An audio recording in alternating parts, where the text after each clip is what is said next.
இந்த நீச்சல் பயிற்சி கொடுக்கறனால மாட்டுக்கு என்னென்ன பெனிஃபிட் இருக்கு? கால் ஃபுல்லாக ஃப்ரீ ஆயிரும். நல்லா நரம்பு சுருண்டது ஃபுல்லாக எடுத்துரும். அதுக்காக நல்லா எனர்ஜியாக இருக்கும். அதுக்காக நீச்சல் பயிற்சி. உடம்பு ஃபுல்லாமே நல்லா ஃப்ரீயாக ஆயிரும். நல்லா சோர்வு இல்லாமல் நல்லா சிறப்பாக இருக்கும் மாடு. சிறப்பாக இருக்கும். சிறப்பாக இருக்கும். ஓகே.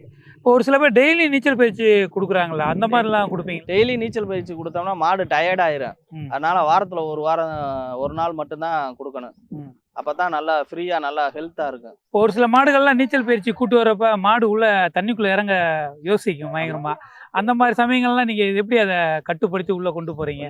கொஞ்சம் இது பண்ணி தான் போனேன். ஒரு 2-3 டைம் பழகிருச்சுன்னா அதே தன்னால மாடு நீச்சல் அடிக்க ஆரம்பிச்சு.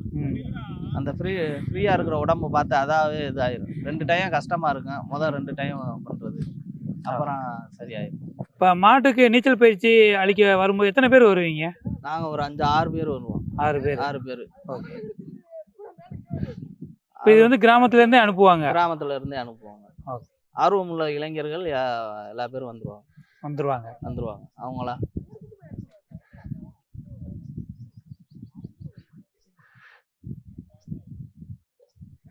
மாடு நல்லா நீந்துது.